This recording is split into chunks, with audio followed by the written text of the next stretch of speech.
بہرحال ایک یہ خواب ہے اور ایک وہ خواب ہے جو وحی الہی ہوتا ہے، اور وہ ہوتے ہیں پیغمبروں کے خواب۔ غیر پیغمبر کا بھی ہو سکتا ہے، وہ بخاری مسلم میں حدیث ہے کہ خواب یا اللہ کی طرف سے ہوگا یا شیطان کی طرف سے یا نفس کی طرف سے۔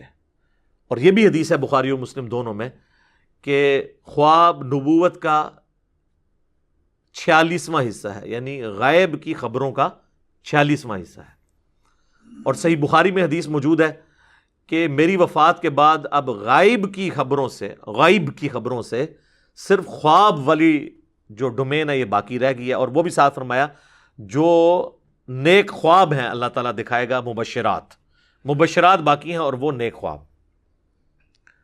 البتہ بخاری اور مسلم میں جو یہ ہے نا نبوت کا 46واں حصہ ہے، یہ غیر انبیاء کے لیے بھی خواب آ سکتا ہے، لیکن جب نبی کو خواب آتا ہے نا اس میں شیطان کی دخل نہیں ہوتی۔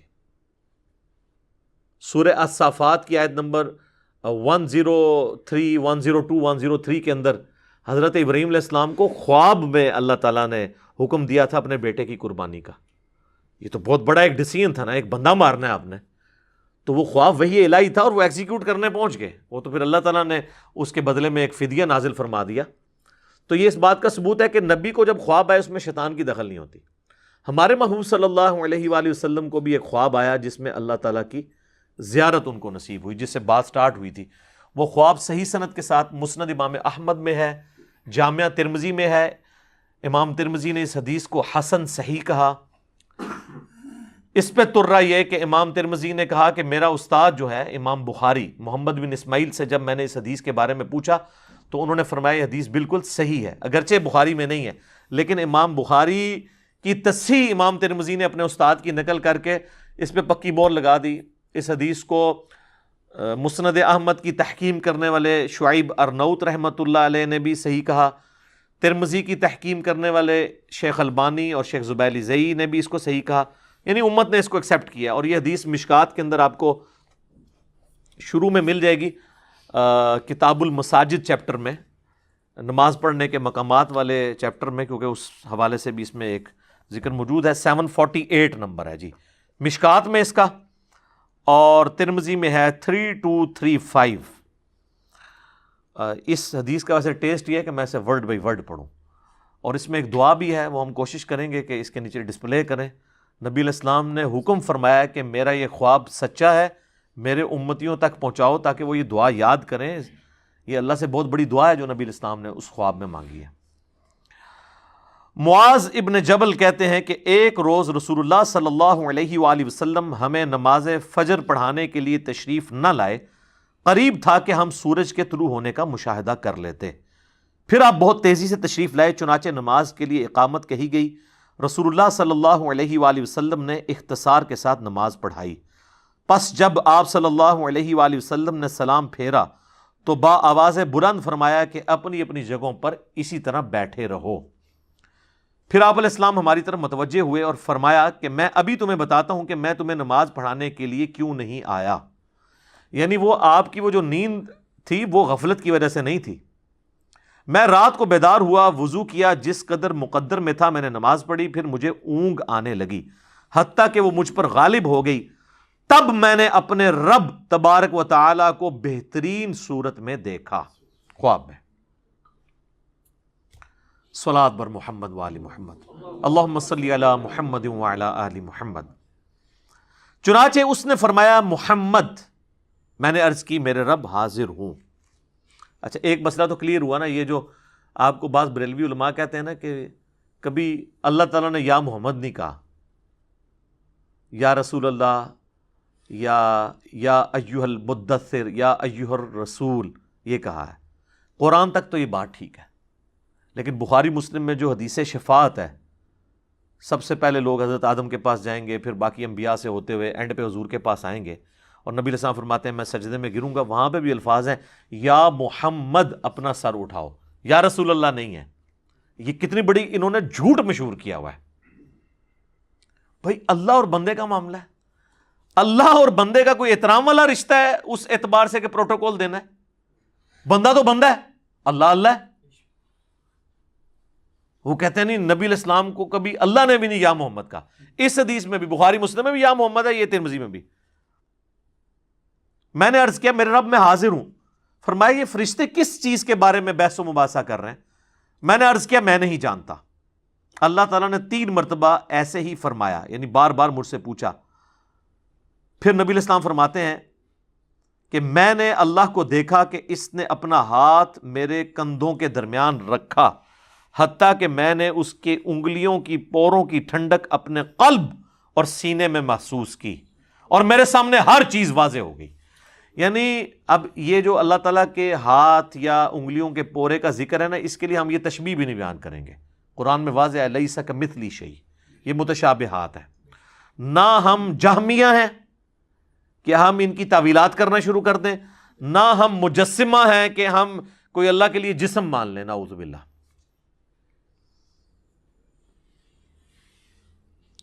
اور یعنی اس کی برکت سے پھر ہر چیز کہتے ہیں مجھے واضح ہوگی اور میں نے پہچان لی. پھر میرے رب نے مجھ سے فرمایا محمد، میں نے عرض کی میرے رب میں حاضر ہوں. یہ مقرر فرشتے کس چیز کے بارے میں بحث و مباحثہ کر رہے ہیں؟ میں نے عرض کیا کہ گناہ مٹا دینے والے اعمال کے بارے میں. اللہ نے پوچھا وہ کیا ہیں؟ اب سکھایا اللہ نے خود ہی ہے، لیکن یہ اصل میں تربیت ہو رہی ہے. میں نے عرض کیا باجماعت نماز پڑھنے کے لیے چل کر جانا. یہ آپ نے ذرا مال نوٹ کر رہے ہیں. نماز کے بعد مسجد میں ہی بیٹھے رہنا، اور ناگواری کے باوجود اچھی طرح مکمل وضو کرنا. 3 اعمال. پھر وہ کس چیز کے بارے میں بحث کر رہے ہیں؟ میں نے عرض کیا درجات کے بارے میں. فرمایا وہ کیا ہے؟ میں نے عرض کیا کھانا کھلانا، نرمی سے بات کرنا، اور جب لوگ سو رہے ہوں تو نماز تہجد پڑھنا. یہ درجات کی بلندی کا سبب ہے. اور جو پہلے 3 اعمال تھے وہ گناہوں کے مٹانے والے 3 اعمال ہیں. اچھا، آج نبی علیہ السلام فرماتے ہیں کہ اللہ تعالیٰ نے پھر مجھ سے فرمایا کہ اے محمد کچھ مانگنا ہے تو مجھ سے مانگ لو.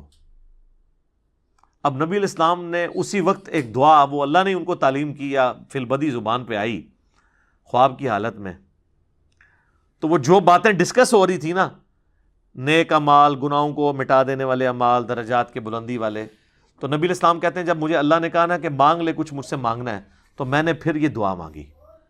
وہ ہے دعا جناب، اللہم انی اسألک فعل الخیرات وترک المنکرات وحب المساکین وان تغفر لی وترحمنی واذا اردت فتنة فی قوم فتوفنی غیر مفتون. اسألک حبک وحب من یحبک وحب عملی یقربنی الی حبک. یہ دعا کہتے ہیں میں نے جب مانگی، اس کا ترجمہ میں بعد میں بتاتا ہوں، تو رسول اللہ فرماتے ہیں صلی اللہ علیہ وآلہ وسلم میرا یہ خواب حق ہے، اسے یاد کر لو اور اسے دوسروں تک پہنچاؤ. امام ترمذی فرماتے ہیں یہ حدیث حسن صحیح ہے، اور میں نے محمد بن اسماعیل بخاری سے اس حدیث کے متعلق پوچھا تو انہوں نے فرمایا یہ حدیث صحیح ہے. اب یہ ہے اصل میں وہ دعا جو آپ کو یاد کرنی چاہیے. اللہ کا شکر ہے میں نے تو 1994 میں یاد کی تھی، جب مجھے پہلی دفعہ یہ پتہ چلی، جب میں FSC میں پڑھتا تھا. تو نماز کے تشہد میں اسے پڑھیں اس دعا کو، کیونکہ بخاری مسلم میں حدیث ہے جب درود شریف پڑھ چکو تشہد میں، اس کے بعد جو چاہو اپنے رب سے مانگو. تو آپ یہ مانگیں کہ اللہم انی اسألک فعل الخیرات، اے اللہ میں تجھ سے سوال کرتا ہوں ہر طرح کے نیک کام کرنے کا، وترک المنکرات، اور ہر برے کام کو چھوڑ دینے کا، وحب المساکین، اور مسکینوں سے محبت کرنے کا. وہی باتیں جو وہ ڈسکشن ہو رہی تھی. وَأَن تَغْفِرَ لِي وَتَرْحَمَنِي، اور یہ کہ تو مجھے بخش دے اور مجھ پر رحم فرما. وَإِذَا أَرَدْتَ فِتْنَةَ فِي قَوْمٍ فَتَوَفَّنِي غَيْرَ مَفْتُونٍ، اور جب تو ارادہ کرے کسی قوم کو آزمائش میں ڈالنے کا تو اے اللہ مجھے اس آزمائش سے بچا کے رکھنا. اسألک حبک، اے اللہ میں تجھ سے تیری محبت کا سوال کرتا ہوں. وحب من یحبک، اور ہر اس شخصیت کی محبت کا سوال کرتا ہوں جس سے تو محبت کرتا ہے. وحب عملی یقربنی الی حبک، اور ہر اس نیک عمل کی محبت میں تجھ سے مانگتا ہوں جو مجھے تیرا قرب عطا کر دے. یہ اسی کی فارم ہے جو ابو داؤد میں اور نسائی میں حدیث ہے نا، معاذ ابن جبل سے حضور نے کہا تھا معاذ میں تجھے محبوب رکھتا ہوں، میں تجھے وصیت کرتا ہوں کہ ہر نماز کے بعد کبھی ترک نہ کرنا، ربی اعنی علی ذکرک و شکرک و حسن عبادتک۔ اور نسائی میں الفاظ ہیں اللہم اعنی علی ذکرک و شکرک و حسن عبادتک، اے اللہ میری مدد فرما